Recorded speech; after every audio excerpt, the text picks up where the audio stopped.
कोकण नुसतं नाव जरी कानावर पडलं तरी मनात हिरव्या डोंगर रांगा, वळणावळणाचे रस्ते, आकाशाला भिडणारी नारळी फोफळीची झाडं आणि समुद्राकडून येणाऱ्या खारट वाऱ्याचा गारवा दाटून येतो.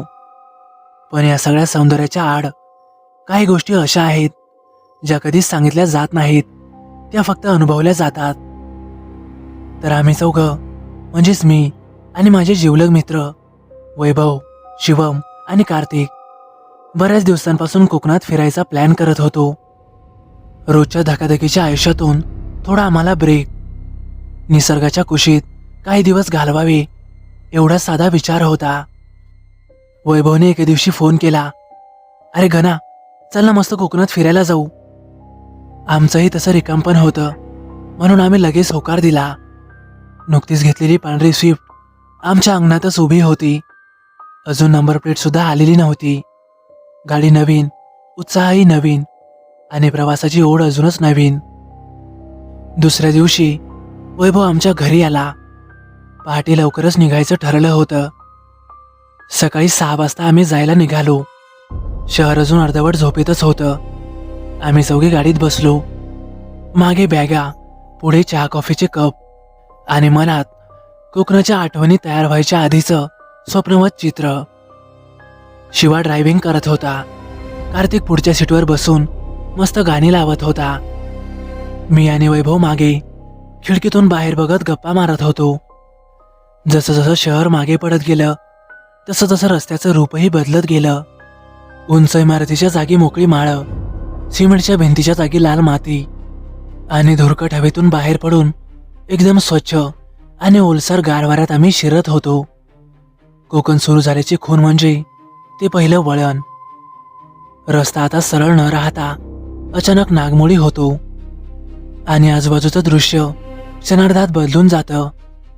अरे वा, हे बघा रे, कार्तिकने खिडकीतून बाहेर बोट दाखवतच म्हटलं. डोंगर उतारावरून वाहणारे छोटे धबधबे, रस्त्याच्या कडेला उगवलेली रानफुलं आणि दूरवर पसरलेली हिरवळ, सगळं काही इतकं सुंदर होतं की मन क्षणभर थांबून जायचं. पण सौंदर्याबरोबरच एक वेगळी शांतता होती.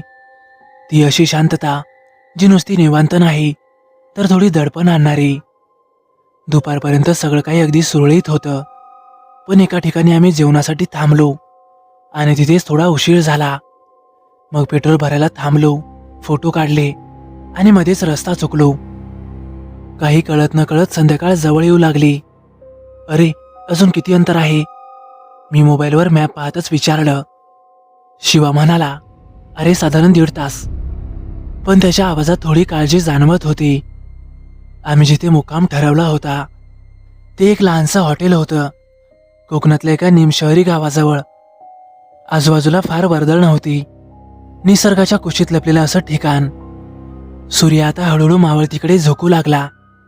आकाशात केशरी आणि पिवळ्या छटा पसरल्या आणि डोंगराच्या रेषा सावल्यांमध्ये मिसळू लागल्या. जसाच अंधार वाढत गेला तसा गाडीच्या हेडलाईटचा प्रकाशच आमचा एकमेव आधार बनला. रस्ता आता अरुंद झाला होता. एका बाजूला खोल दरी, दुसऱ्या बाजूला दाट झाडी.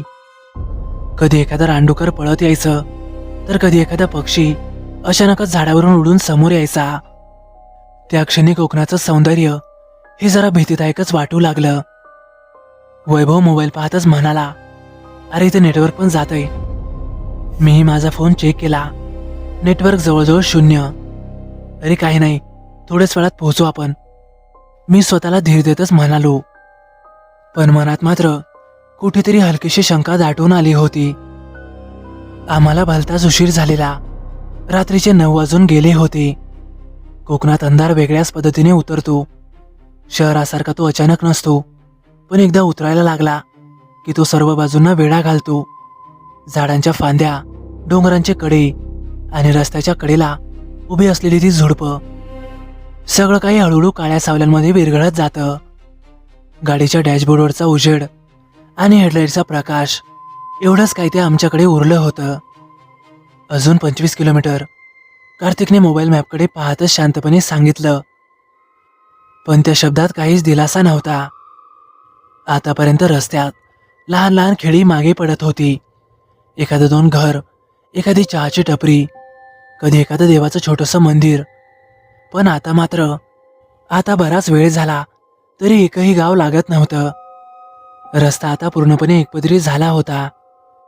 रस्त्याच्या दोन्ही बाजूला दाट जंगल, झाडं झुडपं आणि मिठं काळोख, आणि मध्ये रस्त्याची काळी डांबरी पट्टी.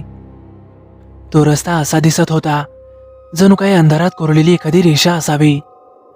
गाडीच्या आत शांतता होती, अशी शांतता जिथे कोणालाच बोलावंसं वाटत नाही. आणि अचानकच करकचून ब्रेक. गाडी जोरात थांबली. आम्ही सगळे पुढे झुकलो. सीट बेल्ट नसती तर कदाचित डॅशबोर्डवर आदळलो असतो. काय रे, काय झालं? मी चिडूनच विचारलं. आता गाडी वैभव चालवत होता. वैभवचा आवाज थरथरतच आला. अरे समोर बघ ना. आम्ही सगळ्यांनी एकदम पुढे पाहिलं. गाडीच्या हेडलाईटच्या प्रकाशात 2 ससे रस्त्याच्या मधोमध उभे होते. नाही, उभे नव्हते, ते एकमेकांशी भांडत होते, पायांना आपटत, विचित्र हालचाली करत, तेही अगदी रस्त्याच्या मधोमध. मी हसतच म्हणालो, अरे एवढं काय घाबरतोयस? ससेच आहेत ना, हॉर्न दे की. आपण कोकणात आहोत भावा, ससे इकडे असणारच ना. वैभवने जोरात हॉर्न वाजवला. आवाज अंधारात घुमला. सारे क्षणभर थांबले आणि मग हळूहळू बाजूला सरकले. बघितलं, मी बोललो होतो ना काही नाही. गाडी आता पुन्हा सुरू झाली. रस्ता पुढे सरकत राहिला. मागे तो प्रसंग सोडून दिल्यासारखं वाटलं. पण अर्धा तास उलटून गेला आणि वैभवने पुन्हा ब्रेक मारला. यावेळी कुणी काही बोलायच्या आधीच आम्हाला कळालं होतं, कारण समोर तेच दृश्य होतं. तेच 2 ससे, ते तसेच भांडत अगदी रस्त्याच्या मधोमध उभे होते. क्षणभर अंगावर काटा आला. अरे हे काय? शिवा हळूच म्हणाला. मी स्वतःला समजावतच म्हणालो, अरे योगायोग असेल, रानात फिरतात ससे. सोडा, पुन्हा हॉर्न दे.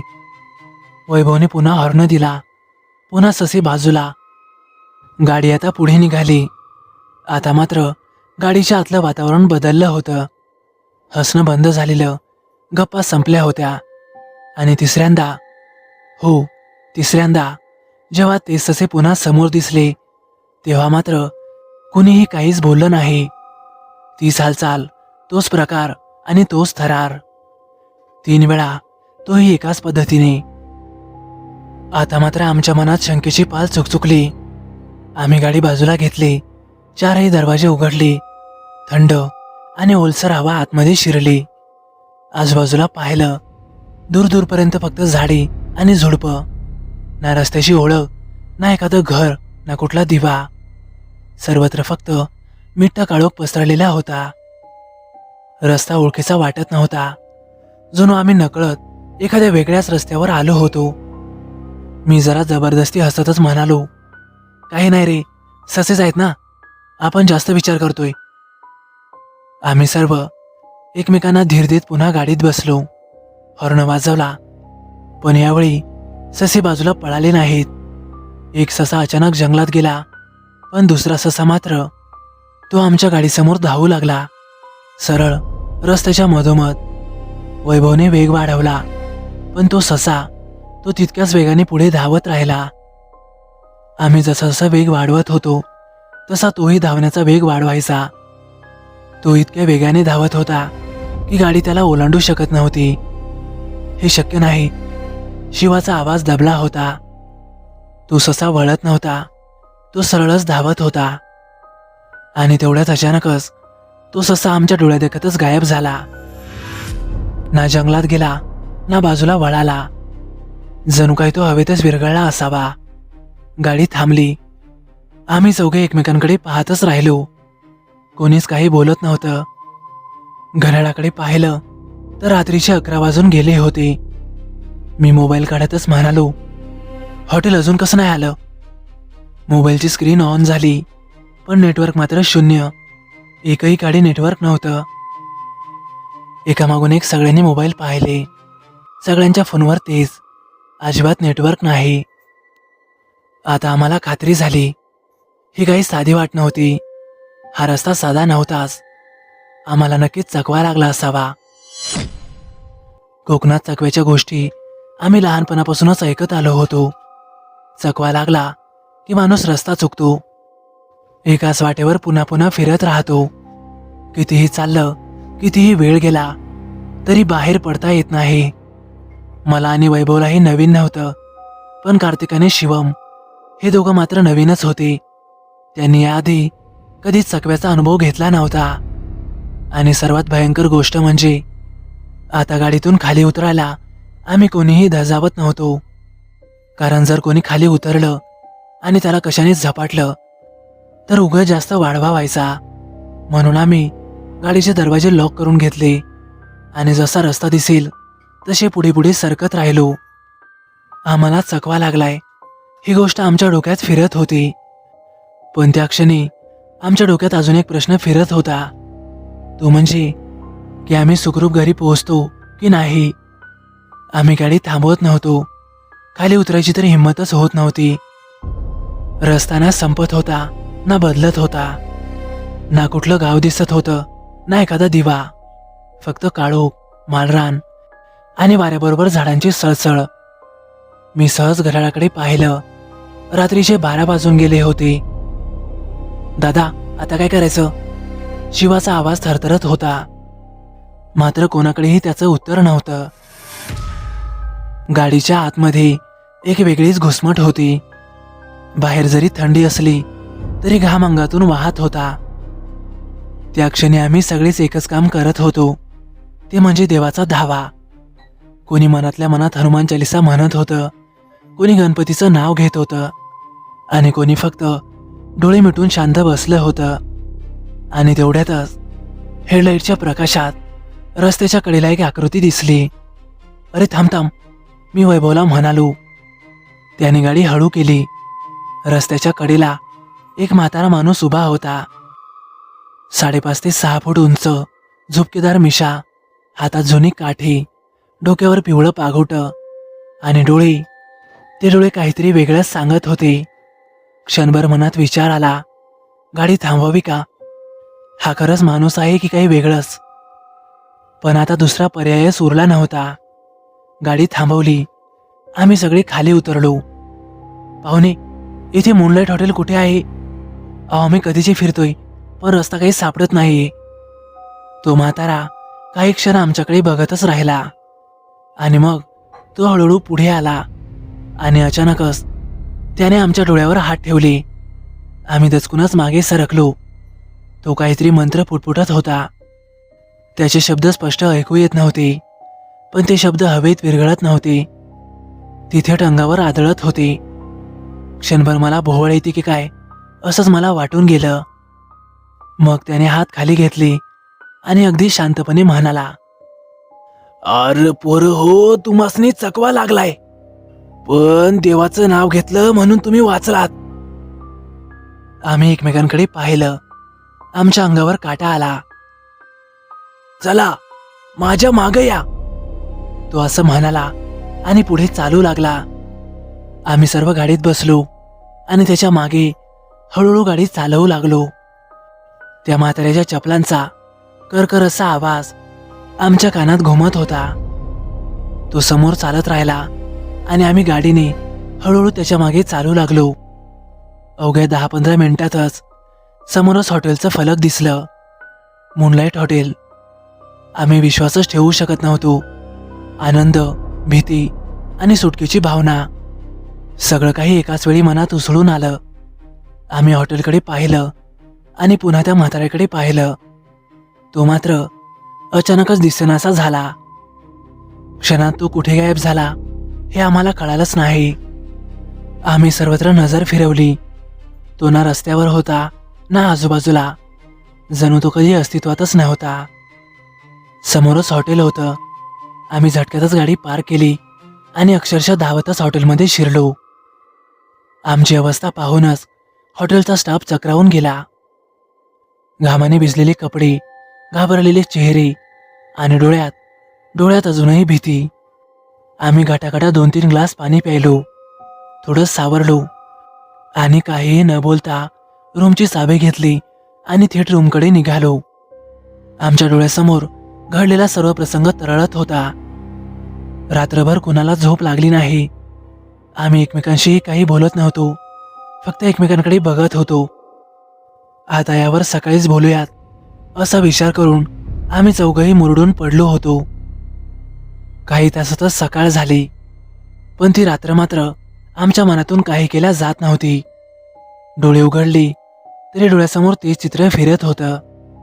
तो काळोखा रस्ता, तो धावणारा ससा आणि अचानक दिसून अदृश्य झालेला तो म्हातारा. हॉटेलच्या खोलीतून बाहेर आलो तेव्हा कोकणाचं सकाळचं रूप समोर होतं. सूर्यकिरण डोंगराआडून डोकावत होते.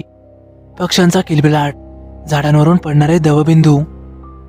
काल रात्रीचं सगळं जणू एखाद्या वाईट स्वप्नासारखं वाटू लागलं, पण मन मात्र मानायला तयार नव्हतं. नाश्ता करताना आम्ही चौघेही गप्प होतो. शेवटी मीच विषय काढला. काल रात्री जे झालं ते आपण मॅनेजरला सांगूयात का? हॉटेलचा मॅनेजर साधारण 50शीचा शांत चेहऱ्याचा माणूस होता. आम्ही त्याला रात्री घडलेली सगळी हकीकत सांगितली. चकवा, ससे आणि मोबाईलला नेटवर्क नाही. आणि मग अखेर तो म्हातारा ज्याने आम्हाला रस्ता दाखवला. तो शांतपणे ऐकत राहिला, अजिबात एकदाही मध्ये बोलला नाही. सगळं ऐकून झाल्यावर तो हलकासा हसला, पण ते हसू आनंदाचं नव्हतं. तो एकदम ठामपणे म्हणाला, तुम्हाला नक्कीच चकवा लागला होता. आणि जो म्हातारा तुम्ही सांगताय ना, तो कुठलाही सामान्य माणूस नव्हता. आम्ही सगळे ताठर झालो. आणि मग तो पुढे म्हणाला, तो इथलाच आहे, आमचा राखणदार. जर कोणी रस्ता चुकलं, संकटात सापडलं की तो त्यांना येऊन मदत करतो. माझ्या अंगावर सरसरून काटा आला. आणि हो, मॅनेजर म्हणाला, इथं बाजूलाच त्याचं मंदिर आहे. त्या शब्दांनी तर आमचं कुतूहल अजूनच वाढवलं. नाश्ता आटोपून आम्ही सगळे राखणदाराच्या मंदिराकडे निघालो. हॉटेलच्या मागच्या बाजूने एक छोटा कच्चा रस्ता जंगलामध्ये शिरत होता. आजूबाजूला शांतता होती, पण ती काल रात्रीसारखी दडपण आणणारी अजिबात नव्हती.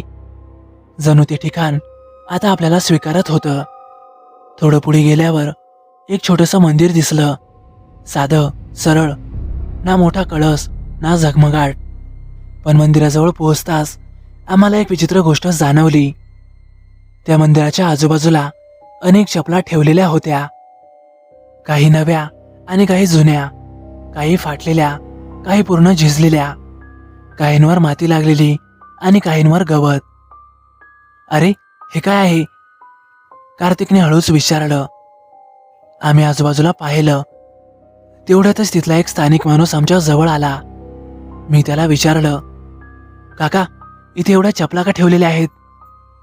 तो माणूस थोडा हसला आणि कोकणी लहेजात सहजच म्हणाला, हा आमचा राखणदार आहे.